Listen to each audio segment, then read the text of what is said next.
ஆண்டவர் இரட்சகருமாகிய இயேசு கிறிஸ்துவின் நாமத்திலே உங்களை வாழ்த்துகிறதிலே வரவேற்கிறதிலே மிகுந்த மகிழ்ச்சி அடைகிறேன். கர்த்தர் நம்முடைய வாழ்க்கையிலே அவர் நல்லவராக கூட இருந்து ஒவ்வொரு நாளும் அவர் நம்முடைய தேவைகளை சந்தித்து பாதுகாத்து அவர் வழிநடத்தி வந்ததால் அவருடைய கிருபைகளுக்காக நான் தேவனை ஸ்தோத்திரிக்கிறேன். நம்முடைய வாழ்க்கையை பார்க்கிறதான போது என்றோ அழிந்து போயிருக்க வேண்டிய நாம் இன்றைக்கு நாம் நிலை நிற்கிறோம் என்று சொன்னால் அவருடையதான மேலான தயவாக காணப்படுகிறது. இந்த நாளிலும் கூட ஒரு சில காரியங்களை நாம் தியானிக்க போகிறோம். கடந்த வாரத்திலே 1 தெசலோனிக்கேயர் 1வது அதிகாரத்திலிருந்து நாம் தியானித்தோம். இன்றைக்கு அதன் தொடர்ச்சியாக 1 தெசலோனிக்கேயர் 2வது அதிகாரத்திலிருந்து ஒரு சில காரியங்களை நாம் இன்றைக்கு தியானிக்க போகிறோம். 1 தெசலோனிக்கேயர் 1வது அதிகாரத்திலே பார்க்கிறதான போது பவுல் தன்னுடையதான 2ஆம் ஊழிய பயணத்திலே அவர் பிலிப்பு பட்டணத்திலிருந்து தெசலோனிக்கா கடந்து செல்லுகிறதான போது ஒரு சில வாரங்கள் இந்த தெசலோனிக்கா பட்டணத்திலே தேவனுடைய வார்த்தைகளை பகிர்ந்து கொடுத்திருக்கலாம். அதன் மூலமாக தேவனுடைய வார்த்தைகளை திடமனதோடு உண்மையோடு ஏற்றுக்கொண்டதான ஒரு சில விசுவாசிகள் அவர்கள் கூடி வருகிறார்கள்.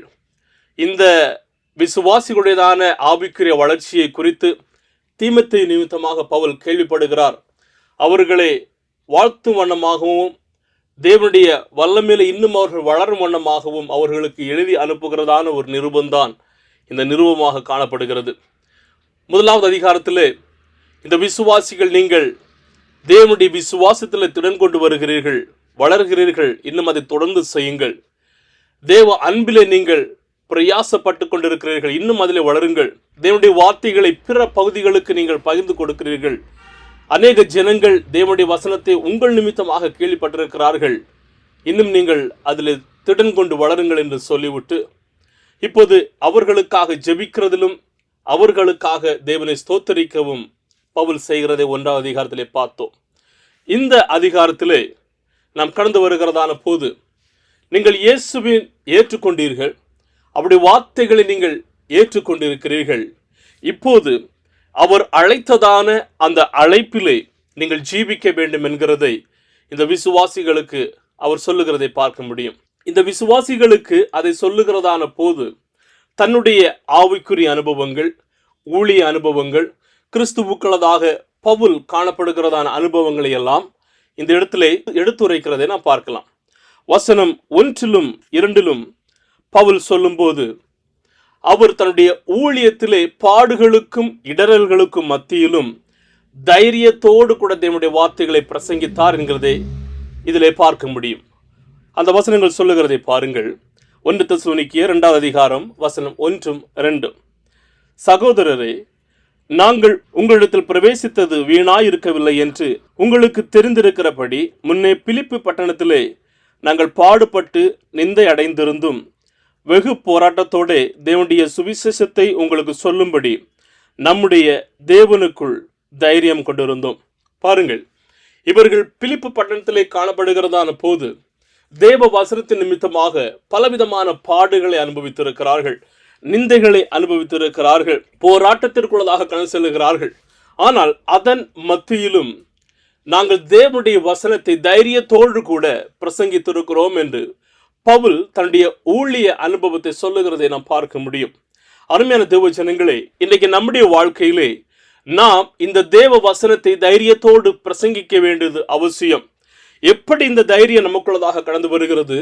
அப்போஸ்தலர் 1வது அதிகாரம் 8வது வசனத்தில் லூக்கா சொல்லும்போது சொல்லுவார், பரிசுத்த ஆவி உங்களிடத்தில் வரும்போது நீங்கள் பலனடைந்து எருசலேமிலும் யூதேயா முழுவதிலும் சமாரியாவிலும் பூமியின் கடைசி பரியந்தம் எனக்கு சாட்சிகளாயிருப்பீர்கள். பரிசுத்த ஆவியானவர் நமக்குள்ளதாக வருகிறதான போது நாம் அவருக்குள்ளதாக பலன் கொள்ள முடியும். அவருடைய சுவிசேஷத்தை மற்ற இடங்களுக்கும் பிற பகுதிகளுக்கும் அறிவிக்கிறதற்கான தைரியம் நம்முடைய வாழ்க்கையிலே கடந்து வரும் என்று நாம் இதில் பார்க்க முடியும். அதோடு கூட மட்டுமல்லாமல் பவுல் தீமோத்தேயுவுக்கு சொல்லும்போது சொல்லுவார். 2 தீமோத்தேயு 1வது அதிகாரம் 7வது வசனத்திலே தேவன் நமக்கு பயமுள்ள ஆவியை கொடாமல் பலமும் அன்பும் தெளிந்த புத்தியுள்ள ஆவியை கொடுத்திருக்கிறார். ஆம் பிரியமானவர்களே, இன்னைக்கு நீங்களும் நானும் ஆராதிக்கிறதான தேவன் அவர் நமக்கு பயமுள்ளதான ஆவியை கொடுக்கவில்லை, கலக்கத்தை கொண்டு வருகிறதான ஆவியை கொடுக்கவில்லை, நாம் எங்கோ ஓட வேண்டியதான ஒரு ஆவியை அவர் நமக்கு கொடுக்கவில்லை. அவன் நமக்கு பலத்தின் ஆவியை கொடுத்திருக்கிறார். அந்த பலத்தின் ஆவியை வைத்து கொண்டு நாம் அவருக்காக இன்னும் அதிகமாக ஓடி அவருக்காக இன்னும் அதிகமாக பிரயாசப்பட முடியும். ஆனால் கேள்வி என்னவென்று சொன்னால், அந்த பரிசுத்த ஆவியானவரை நீங்கள் வரவழைத்திருக்கிறீர்களா? அந்த பரிசுத்த ஆவியானவரை உங்களுடைய வாழ்க்கையிலே நீங்கள் அனுமதித்திருக்கிறீர்களா? இந்த பரிசுத்த ஆவியானவர் நமக்குள்ளதாக வரும்போது நாம் பலன் அடைய முடியும். நம் பயத்தை மாற்றி, நம் கலக்கங்களை எல்லாம் மாற்றி வைத்துவிட்டு அவருக்குள்ளதாக திடன் கொண்டு அவருடைய அன்பிலே பெருகி அவருடைய சுவிசேஷத்தை அறிவிக்கிறவர்களாக நாம் காணப்படுவோம். எனவே நாம் அவருக்காக நிலை நிற்க வேண்டியது அவசியம். அவருக்காக தைரியத்தோடு எழும்பி பிரகாசிக்க வேண்டியது அவசியம். இரண்டாவதாக வசனம் 3-6 வரையிலும் பவுல் தன்னுடைய ஊழியத்தினுடையதான நேர்மையை குறித்து இதில் சொல்லுகிறதை பார்க்க முடியும். அந்த வசனங்களை பார்க்கும்போது வசனம் 3 சொல்லுகிறது, எங்கள் போதகம் வஞ்சகத்தினாலும் துராசையினாலும் உண்டாகவில்லை, அது கபடமுள்ளதாயும் இருக்கவில்லை. வசனம் 4 சொல்லுகிறது பாருங்கள், எங்கள் இருதயங்களை சோதித்தருகிற தேவனுக்கு பிரியமுண்டாக நாங்கள் பேசுகிறோம். ஆம் பிரியமானவர்களே, என்ன வகையான ஊழியத்தை பவுல் செய்து கொண்டு வருகிறார்? மனிதர்களுக்கு பிரியமுண்டாகத்தக்கதான ஊழியத்தை அவர் செய்யவில்லை, தேவனுக்கு பிரியமுண்டாகத்தக்கதான ஊழியத்தை அவர் செய்கிறார். அவர் சொல்லுகிறார், நாங்கள் உங்களுக்கு பிரசங்கித்ததான அந்த தேவ வசனம் அது ஏதோ ஒரு கட்டுக்கதைகள் அல்ல, ஏதோ உங்களுடைய காதுகளை மகிழ்விக்கிறதான வார்த்தைகள் அல்ல. அந்த வார்த்தைகள் வஞ்சகத்தினால் கடந்து வரவில்லை, கபடத்தினால் கடந்து வரவில்லை, துராசையினால் கடந்து வரவில்லை, பொருளாசையினால் கடந்து வரவில்லை, அல்லது மற்ற எந்த விதமான காரியங்களினாலும் அது கடந்து வரவில்லை. மாறாக தேவனுடைய வசனம் சத்தியமானதாக அது கடந்து வந்திருக்கிறது. அருமையான தேவ ஜனங்களே, அருமையான ஊழியர்களே, இன்றைக்கு நாம் கேட்கிறதான, நாம் பிரசங்கிக்கிறதான தேவனுடைய வார்த்தை எப்படி மற்றவர்களுக்கு கடந்து சென்று கொண்டிருக்கிறது? நம்முடைய பெயருக்காகவும் நம்முடைய புகழுக்காகவும் அல்லது நாம் ஏதோ பெற்றுக்கொள்ளும் வண்ணமாகவும் அந்த தேவனுடைய சுவிசேஷம் கடந்து செல்லுகிறதா, அல்லது தேவனுடைய நாமம் மகிமையடையும் வண்ணமாக இந்த சுவிசேஷம் கடந்து செல்லுகிறதாக இருக்கிறதா? நாம் ஆராய்ந்து பார்க்க வேண்டியது அவசியம். தேவ வசனம் அது புடமிடப்பட்டது, அதிலிருந்து ஒரு வார்த்தையும் யாராலும் மாற்ற முடியாது. எனவே அந்த வசனத்தை, சத்தியமான வசனத்தை யதார்த்தமாக நாம் பேச வேண்டியது அவசியம். எப்போது நாம் யதார்த்தமாக பேசுகிறோம் என்று சொன்னால், பரிசுத்த ஆவியானுடையதான பலன் நம்முடைய வாழ்க்கையில கடந்து வருகிறதான போது. இன்றைக்கு நாமும் இந்த தேவ வசனங்களை உள்ளதை உள்ள பிரகாரமாக பிரசங்கிக்க வேண்டியது அவசியம். அநேக விதமான செய்திகளை கேட்கிறோம், அநேக விதமான வார்த்தைகளை நாம் பகிர்ந்து கொடுக்கிறோம், ஆனால் அது தேவ வசனமாக இருக்கிறதா என்கிறதை நாம் ஆராய்ந்து பார்க்க வேண்டும். கடந்த நாட்களிலே ஒரு ஊழியர் கூடுகைகளிலே நான் பங்கேற்றுக் கொண்டேன். ஒரு போதகர் பேசுகிறதற்காக கடந்து வந்தார்.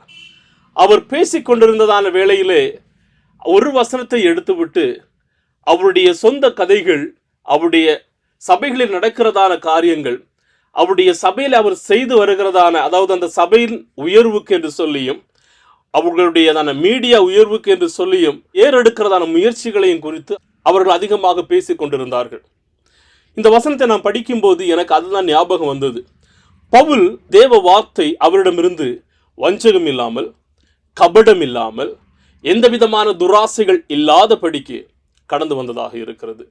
அப்படிதான் நம்மிடத்திலும் இருந்து இந்த வசனம் மற்றவர்களுக்கு கடந்து செல்ல வேண்டியது அவசியம்.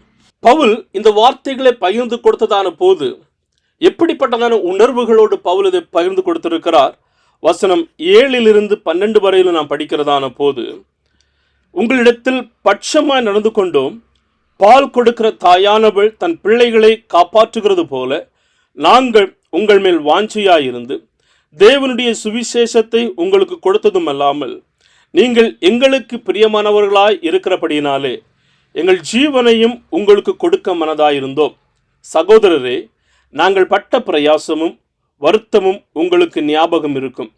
உங்களில் ஒருவனுக்கும் பாரமாய் இராதபடிக்கு இரவும் பகலும் நாங்கள் வேலை செய்து தேவனுடைய சுவிசேஷத்தை உங்களிடத்தில் பிரசங்கித்தோம். விசுவாசிகளாகிய உங்களுக்கு நாங்கள் எவ்வளவு பரிசுத்தமும் நீதியும் பிழையின்மையுமாய் நடந்தோம் என்பதற்கு நீங்களும் சாட்சி, தேவனும் சாட்சி. மேலும் தம்முடைய ராஜ்யத்திற்கும் மகிமைக்கும் உங்களை அழைத்த தேவனுக்கு நீங்கள் பாத்திரமாய் நடக்க வேண்டும் என்று தகப்பன் தன் பிள்ளைகளுக்கு சொல்லுகிறது போல நாங்கள் உங்களில் ஒவ்வொருவருக்கும் புத்தியும் தேறுதலும் எச்சரிப்பும் சொன்னதை அறிந்திருக்கிறீர்கள். பவுல் இந்த தெசலோனிக்க சபைக்கு அவர் காணப்பட்டிருக்கிறதான அந்த உறவு ஒரு தாய் போன்றதான, ஒரு தந்தை போன்றதான ஒரு உறவை நாம் இதிலே பார்க்க முடியும். எனவே தான் அவர் அதில் ஆரம்பிக்கும் போது சொல்லுகிறார், யாரிடமும் எந்த விதமான பட்சபாதமும் நான் பார்க்கவில்லை, பார்க்காமல் பால் கொடுக்கிற தாயானவள் தன்னுடைய பிள்ளைகளை எப்படி கவனிக்கிறாளோ, எப்படி பாதுகாக்கிறாளோ, எப்படி பராமரிக்கிறாளோ, அப்படிப்பட்டதான ஒரு பராமரிப்பும் பாதுகாப்பும் அன்பையும் நான் உங்களிடத்தில் செலுத்தினவனாக இருக்கிறேன். இந்த தெசலோனிக்கிய விசுவாசிகள் அவர்கள் இயேசுவை குறுகிய காலத்தில் ஏற்று கடந்து வந்தவர்கள். அவர்கள் இப்போது குழந்தைகளாக காணப்படுகிறார்கள். அவர்களுக்கு இன்னும் அதிகமான வசனங்களும் அதிகமான உணவுகளும் அவர்களுக்கு கொடுக்க வேண்டியது அவசியம். பவுல் இங்கே கடந்து வந்து இவர்களுக்கு கொடுக்க முடியவில்லை. ஆனாலும் எப்படி இவர்களை தேற்ற வேண்டுமோ, எப்படி இவர்களுக்கு அன்பை செலுத்த வேண்டுமோ, எல்லாவற்றையுமே சரியாக அவர் கொடுக்கிறவராக இருக்கிறார். எனவே தான் நாம் அதிலே பார்க்க முடியும், பால் கொடுக்கிற தாயானவள் தன் பிள்ளைகளை காப்பாற்றுகிறது போல நாங்கள் உங்கள் மேல் வாஞ்சையாயிருந்து தேவனுடைய சுவிசேஷத்தை, தேவ வசனத்தை கொடுத்தவர்களாக இருக்கிறோம். அதோடு கூட அவர் முடிக்காதபடிக்கு அடுத்தபடியாக சொல்லுகிறார், நாங்கள் உங்களிடத்தில் ஊழியம் செய்கிறோம், ஆனால் உங்களிடமிருந்து நாங்கள் எதுவும் பெற்றுக்கொள்ளாதபடிக்கு, அல்லது எங்கள் நிமித்தமாக உங்களுக்கு எந்த விதத்திலும் பிரச்சனைகளோ உபத்திரவங்களோ பாடுகளோ இல்லாதபடிக்கு நாங்கள் எங்களுடைய சொந்த கரங்களினாலே வேலை செய்து இந்த ஊழியத்திலே நான் தாங்கி வருகிறவனாக இருக்கிறேன் என்று பவுல் இதில் சொல்லுகிறார். அப்படியானால் அவர் கடினமாக உழைக்கிறதான ஒரு மனிதனாக இருக்கிறார். தன்னுடைய வேலைகளையும் அவர் பார்த்து தேவ ஊழியத்தையும் அவர் ஈடுபடுகிறதை நான் பார்க்க முடியும். பவுல் தன்னுடைய ஊழியத்திலே பிறரை சார்ந்திருக்காத படிக்கு தேவனை மாத்திரம் சார்ந்திருந்து தன்னுடைய உழைப்பையும் அவர் ஈடுபடுத்தினவராக இருக்கிறார்.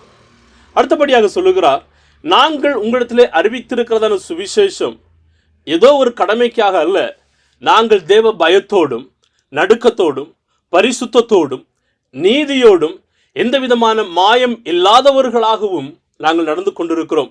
அதற்கு இந்த தெசலோனிக்க சபையாகிய நீங்களும் சாட்சி, தேவனும் சாட்சியாக இருக்கிறார்.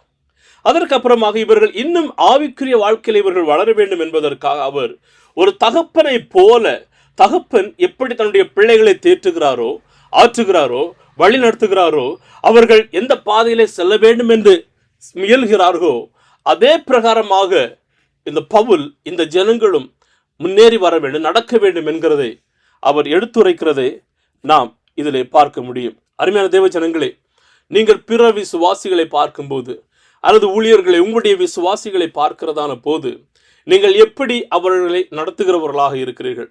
ஒரு தாய் போனதான அன்பும் பாசமும் பராமரிப்பும் காணப்படுகிறதா? ஒரு தந்தை போனதான ஆறுத்துதலும் தேற்றுதலும் வழிநடத்துதலும் காணப்படுகிறதா? அல்லது நான் ஒரு பெரிய ஊழியர், நானே ராஜா, நானே மந்திரி அப்படி என்கிறதான ஒரு செயலிலே காணப்படுகிறோமா? பவுல் ஒரு மிகவும் முக்கியமான ஒரு எடுத்துக்காட்டாக நமக்கு விளங்குகிறார். அவர் எந்த விதமான பாரபட்சமும் இல்லாதபடிக்கு எல்லாரையும் சரியான முறையிலே அவர் நடத்தினவராக இருக்கிறார். பாரபட்சம் இல்லாத ஒரு ஊழியம் நம்முடைய வாழ்க்கையிலும் காணப்பட வேண்டும். வசனம் 13 பார்க்கும்போது, இந்த ஜனங்கள் தேவ வசனத்தை கேட்ட மாத்திரத்திலே அதை சத்திய வசனமாக ஏற்றுக்கொண்டிருக்கிறார்கள். மெய்யான தேவ வசனமாக அதை அவர்கள் ஏற்றுக்கொண்டிருக்கிறார்கள். இவர்கள் இந்த தேவ வசனத்தை மெய்யான வசனமாக ஏற்றுக்கொள்ளும் போது எப்படிப்பட்டதான சூழ்நிலையில் இருந்திருக்கிறார்கள்? 1 தெசலோனிக்கேயர் 1வது அதிகாரம் 6வது வசனம் சொல்லுகிறது, மிகுந்த உபத்திரவத்திலே தேவனுடைய வசனத்தை இவர்கள் ஏற்றுக்கொள்கிறார்கள். 1 தெசலோனிக்கேயர் 2வது அதிகார வசனம் 14 16 வரையிலும் பார்க்கிறதான போது எங்கிருந்து இந்த மிகுந்த உபத்திரவம் வருகிறது என்று சொன்னால், தங்களுடைய சுய ஜனங்களினாலே இவர்கள் பாடுபடுகிறார்கள். அப்படியானால் இவர்கள் தேவ வசனத்தை கேட்டு மெய்யான வசனமாக ஏற்றுக்கொள்ளுகிறார்கள். ஆனால் அதை கேட்கிறதான போதும் ஏற்றுக்கொள்ளுகிறதான போதும் பலவிதமான பாடுகள், உபத்திரவங்கள், வேதனைகள் தங்களுடைய சொந்த ஜனங்களினாலே கடந்து வருகிறது. அதையும் ஏற்றுக்கொண்டு தேவனுக்காக திடன் கொண்டு தைரியம் உள்ளவர்களாக காணப்படுகிறார்கள். என்னை கேட்டுக்கொண்டிருக்கிறதான அருமையான தேவ ஜனங்களே, தேவனுடைய வார்த்தையை நாம் கேட்கும் போது அநேக நேரங்களிலே நம்முடைய வாழ்க்கையிலும் கூட உபத்திரவங்கள் வரும். நம்முடைய சுய ஜனங்கள் நிமித்தமாக பாடுகள் வரும், வேதனைகள் வரும். ஆனாலும் அவைகளில் இருந்து நாம் துவண்டு போகாதபடிக்கும் அப்படியே விழுந்து விடாதபடிக்கும் இவருக்காக, தேவனுக்காக நாம் ஜீவிக்க வேண்டியது அவசியம். அதேதான் தேவன் நம்மிடத்திலிருந்து எதிர்பார்த்திருக்கிறவராகவும் காணப்படுகிறார். இந்த தேவனுடைய வார்த்தை ஜீவ வார்த்தையாக இருக்கிறது, சத்திய வார்த்தையாக இருக்கிறது. நம்முடைய வாழ்க்கையிலே ஒவ்வொரு நாளும் நாம் அதை ஏற்றுக்கொள்ளுகிறவர்களாகவும் செயலாற்றுகிறவர்களாகவும் இருக்க வேண்டும். தேவனுடைய கிரியைகளை நம்முடைய வாழ்க்கையிலே அனுபவிக்கிறவர்களாக இருக்க வேண்டும். அவரையே நாம் நம்பி பாடுகளிலும் உபத்திரவங்களிலும் அவருக்காக ஜீவிக்க வேண்டியது அவசியம். வசனம் 17 20 வரையிலும் பவுல் தன்னுடைய ஊழியத்தினுடையதான ஆவிக்குரிய அந்த அறுவடை, அந்த பலனை பார்த்து கிறிஸ்துவுக்குள்ளதாக மிகவும் சந்தோஷிக்கிறவராக இருக்கிறார். வசனம் 17 அவர் சொல்லுகிறார், நான் உங்களை மறுபடியுமாக வந்து பார்க்க வேண்டும் என்கிறதான ஒரு வாஞ்சை, ஒரு தாகம், ஒரு ஆசை எனக்கு இருந்தது. உங்களுடைய முகத்தை எப்போது பார்ப்பேன் என்று சொல்லி எண்ணிக்கொண்டிருக்கிறேன். ஆனால் சத்துருவானவன் அதை தடை பண்ணினவனாக இருக்கிறான். உங்களை பார்க்க வேண்டும் என்கிறதான வாஞ்சை இருந்தது, ஆனால் தடை வந்துவிட்டது. ஆனாலும் இப்போது நாம் தூரத்தில் இருக்கிறோம். இங்கே இருந்து நான் உங்களோடு இருக்கிறதான அந்த உறவை நான் விட்டு விடுகிறதில்லை. ஆனால் இருக்கிறதான இடத்தில் இருந்து உங்களுக்காக நான் தேவனை ஸ்தோத்தரிக்கிறேன். உங்களுக்காக நான் தேவனிடம் ஒவ்வொரு நாளும் ஜெபிக்கிறவனாக இருக்கிறேன் என்று சொன்னால் நீங்கள் தான். வசனம் 19 சொல்லுறது, எங்களுக்கு நம்பிக்கையும் சந்தோஷமும் மகிழ்ச்சியின் கிரீடமாய் இருக்கிறவர்கள் யார்? நம்முடைய கர்த்தராகிய இயேசு கிறிஸ்து வரும்போது அவருடைய சன்னிதானத்திலே நீங்கள் அல்லவா அப்படி இருப்பீர்கள். நீங்களே எங்களுக்கு மகிமையும் சந்தோஷவுமாய் இருக்கிறீர்கள். ஒவ்வொரு ஊழியக்காரனும் தங்களுடைய ஊழிய அறுவடையிலே மகிழ்ச்சி அடைகிறதான ஒரு விஷயம் என்னவென்று சொன்னால், அவர்கள் பெற்றுக்கொள்ளுகிறதான விசுவாசிகள் அவருடைய ஊழியத்தினுடையதான பிரதிபலனாக இருக்கிறது. அவர்கள் செயலாற்றுகிறதான காரியங்களில் அல்ல, ஆனால் தேவனுடைய ராஜ்யத்தின் பங்காளிகளாக, அங்கத்தினராக ஒரு ஆத்துமா சேர்கிறதான போது அதுதான் மிகுந்த மகிழ்ச்சியாக இருக்கிறது. பரலோகமும் அதை குறித்து தான் சந்தோஷப்படுகிறதாக காணப்படுகிறது. எனவே இந்த பவுல் தெசலோனியர்களை பார்க்க வேண்டும் என்று ஆசை இருந்தது, பார்க்க முடியவில்லை, தடைகள். ஆனாலும் அவர்களுடைய ஆவிக்குரிய வளர்ச்சியிலே அவர் மிகவும் முக்கியத்துவம் காட்டினவராக இருக்கிறார், கரிசனை காட்டினவராக இருக்கிறார். அவருடைய ஆவிக்குரிய வளர்ச்சிக்கு என்று சொல்லி அவர் எல்லா விதமான நடவடிக்கைகளையும் அவர் எடுத்து அவர்களுக்கு எழுதி அனுப்புகிறதான ஒரு நிறுவமாக இந்த முதலாவது தெசலோனிக்கரை நாம் பார்க்க முடியும். நம்முடைய வாழ்க்கையிலே தேவன் நம்மை அழைத்ததான அந்த அழைப்பிலே நிலைநிற்க வேண்டியது அவசியம். அவர் ஒவ்வொருவரையும் ஒவ்வொரு விதமான ஊழியத்திற்கு, செயலுக்கு என்று சொல்லி அவர் அழைத்திருக்கிறார். அந்த அழைப்பிலே நாம் நிலைநிற்க வேண்டியது அவசியம். பரிசுத்தத்தோடும் தூய்மையோடும் நீதியோடும் நேர்மையோடும் அவருக்காக நான் நிலைநிற்க வேண்டும். அப்படி நிலைநிற்கிறதான போது நாம் தைரியத்தோடு விசுவாசத்தோடு அவருடைய வார்த்தைகளை நாம் பிரசங்கிக்க முடியும். இரண்டாவதாக, நாம் நீதியோடும் நேர்மையோடும் ஊழியத்தை நடப்பிக்க முடியும். மூன்றாவதாக, நம்முடைய ஊழியத்திலே நாம் அன்பையும் தியாகத்தையும் பராமரிப்பையும் நாம் பிறருக்கு என்று சொல்லி நாம் காண்பிக்கிறவர்களாக காணப்படுவோம். எனவே அப்படி இருக்கும்போது நாம் எந்த விதமான உபத்திரவத்திலையும் கிறிஸ்துவுக்காக திடன் கொண்டவர்களாக, தைரியம் உள்ளவர்களாக காணப்பட முடியும். அப்படி இருக்கும்போது நம்முடைய ஊழியத்தின் பலனை பார்த்து நாம் மிகவும் சந்தோஷிக்க முடியும். தீபம் ஏந்தி ஓடுகிறதான அந்த ஓட்ட பந்தயம் எல்லாருக்குமே தெரியும். அந்த ஒரு ஒளியை ஏந்தி கொண்டு ஓடிக்கொண்டே இருப்பார்கள். ஒருவர் கொஞ்சம் தூரம் ஓடுவார்கள், அதற்கு அப்புறமாக அவங்களுடைய அணியில் இருக்கிறதான இன்னொருவருக்கு அதை மாற்றி கொடுப்பார்கள். கடைசியில் யார் அந்த தீபத்தை அணையாமல் கொண்டு சேர்க்கிறார்களோ அவர்கள் ஜெயிக்கிறவர்களாக காணப்படுவார்கள். நாம் டிவிகளிலெல்லாம் இந்த ஓட்டப்பந்தயத்தை பார்த்திருப்போம். இப்படி ஒரு குழுவானது அவர்கள் ஓடுகிறதான போது முதலாவது இந்த தீபத்தை கொண்டு ஓடுகிறதான மனிதன் அவன் எந்த அளவுக்கு வேகமாக ஓடி பக்கத்தில் இருக்கிற இடத்துல கொடுக்கலாம் என்று அவன் முயற்சிக்க மாட்டான். மாறாக அந்த தீபம் அணையாமல் எப்படி மற்றவரிடத்திலே கொண்டு போய் கொடுக்க முடியும் என்கிறதான ஒரு நோக்கிலே அந்த மனிதன் ஓடுகிறவனாக இருப்பான். அவனுடைய ஓட்டமும் நோக்கமும் வெற்றிக்கானதாக இருக்கும். அந்த தீபம் அணையக்கூடாது, முதலாவது வெற்றி பெறுகிறவராகவும் காணப்பட வேண்டும் என்று சொல்லி, அதே போலதான் தேவன் நம் ஒவ்வொருவரையும் ஒவ்வொரு விதமான அழைப்பிலே அவர் அழைத்திருக்கிறார். நீதியோடும் நேர்மையோடும் அவருக்காக அவர் கொடுத்ததான பொறுப்புகளை நிறைவேற்றும் வண்ணமாக அந்த அழைப்பிலே நீங்களும் நானும் உறுதியாக நிலை நிற்கிறோமா ஆராய்ந்து பார்க்க வேண்டியது அவசியம். ஒருவேளை இல்லை என்று சொன்னால் மீண்டுமாக தேவ சமூகத்தில் கடந்து வர வேண்டியது அவசியம். அப்படி கடந்து வரும்போது கர்த்தர் அவருக்காக அவர் நம்மை பயன்படுத்துகிறவராக இருப்பார். அருமையான தேவ ஜனங்களே, தேவ வசனம் நம்முடைய வாழ்க்கையை புடமிடுகிறது. தேவ வசனம் நம்மை வழிநடத்துகிறது. தேவ வசனம் நம்மை பராமரிக்கிறது, பாதுகாக்கிறது. இந்த தேவ வசனம் நம்மோடு கூட இருக்கும்போது சகல சத்தியத்திற்குள்ளையும் நம்மை நடத்துகிறதாக இருக்கும். கர்த்தர் தாமே நம்மை ஒவ்வொருவரையும் ஆசீர்வதிப்பாராக. தேவ கிருபை, தேவ சமாதானம் நம் ஒவ்வொருவரோடும் கூட இருக்கட்டும். ஆமென், ஆமென்.